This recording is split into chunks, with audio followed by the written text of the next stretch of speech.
The astrology column of the Los Angeles Times. This study is in the nature of content analysis. About 3 months of the daily column Astrological Forecast by Carol Ryder in the Los Angeles Times, November 1952 to February 1953, are interpreted.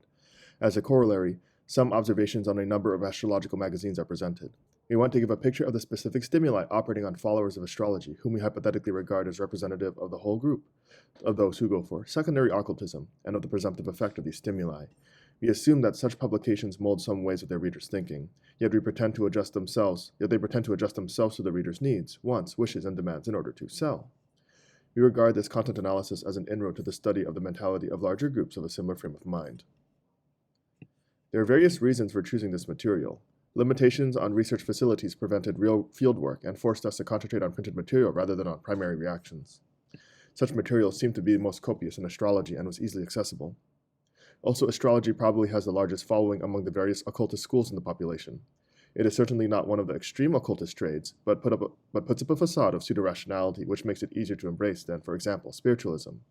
No rates appear, and the forecasts pretend to be derived from astronomic facts. Thus, astrology might not bring out so clearly psychotic mechanisms as those fashions indulged in the real lunatic fringe of superstition. This may hamper our study as far as understanding of the deeper unconscious layers of neo-occultism is concerned. This potential disadvantage, however, is compensated by the fact astrology has caught on in such large sections of the population that the findings, inasmuch as they partly are confined to the ego level and to social determinants, may be generalized with greater confidence. Moreover, it is just pseudo-rationality, the twilight zone between reason and unconscious urges, in which we are specifically interested from the viewpoint of social psychology. For the time being, our study has to limit itself to the qualitative. It represents an attempt to understand what astrological publications mean in terms of reader reactions, on an overt level as well as on a deeper one. While this analysis is guided by psychoanalytic concepts, it should be pointed out from the very beginning that our approach, as far as it largely involves social attitudes and actions, must largely consider conscious or semi-conscious phases. It would be inappropriate to think exclusively in terms of the unconscious, where the stimuli themselves are consciously calculated and institutionalized to such an extent that their power of directly reaching the unconscious should not be regarded as absolute, and where overt issues of self-interest continually enter the picture. Frequently, surface aims are fused with vicarious gratifications of the unconscious. In fact, the concept of the unconscious cannot be posited dogmatically in any study concerning the border area of psychological determinants and social attitudes. In the whole field of mass communications, the hidden meaning is not truly unconscious at all, but represents a layer which is neither quite admitted nor quite repressed, the sphere of innuendo, the winking eye of an "you know what I mean." Frequently, one encounters a kind of mimicking of the unconscious in the maintenance of certain taboos, which, however, are not fully endorsed. No light has so far been thrown on this somewhat obscure psychological zone, and our study should be among other things that contribute to its understanding.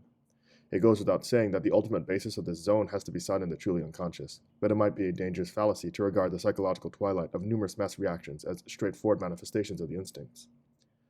So far as effectiveness upon actual reader mentality is concerned, our results must, by necessity, be regarded as tentative. They provide us with formulations, the validity of which can and should only be established by reader research. We may expect that the authors of our material know what they are doing and to whom they are talking, though they themselves may start from hunches or stereotyped assumptions concerning their readers which facts would not bear out. Moreover, there is little doubt that in any modern mass communications, the idea is artificially fostered that one has to cater to the tastes of some group as a means to mold the communication material, in a way fitting the mentality of those responsible for the production of their designs. Shifting responsibility from the manipulators to the manipulated is a widespread ideological pattern.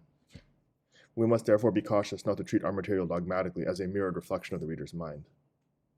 Conversely, we do not try to make inferences through our analysis about the mentality of those responsible for the publications to be examined, particularly the authors. We do not think such a study would lead us very far. Even in the sphere of art, the idea of projection has been largely overrated. Although the author's motivations certainly enter the artifact, they are by no means so all-determining as is often assumed. As soon as an artist has set himself his problem, it obtains some kind of impact on its own, and in most cases he has to follow the objective requirements of his product much more than his own urges of expression when he translates his primary conception into artistic reality. To be sure, these objective requirements do not play a decisive role in mass media, which stress consumer effect far beyond any artistic or intellectual problem. However, the total setup here tends to limit the chances of projection utterly. Those who produce the material follow innumerable requirements, rules of thumb, set patterns and mechanisms of controls which by necessity reduce to a minimum the range of any kind of self-expression.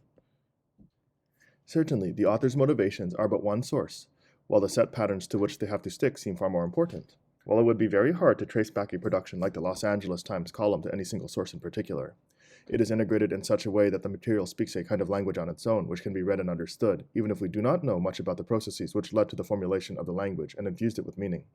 It ought to be stressed that understanding of such a language cannot confine itself to its single morphemes, but always has to remain conscious of the total pattern in which these morphemes are more or less mechanically interwoven. Some particular devices cropping up in our material, such as, for example, frequent reference to the family background of a person born on a certain day, may appear completely trivial and harmless if seen in isolation. In the functional unity of the whole, however, they may obtain a significance far beyond the harmless and comforting idea which is indicated at first sight.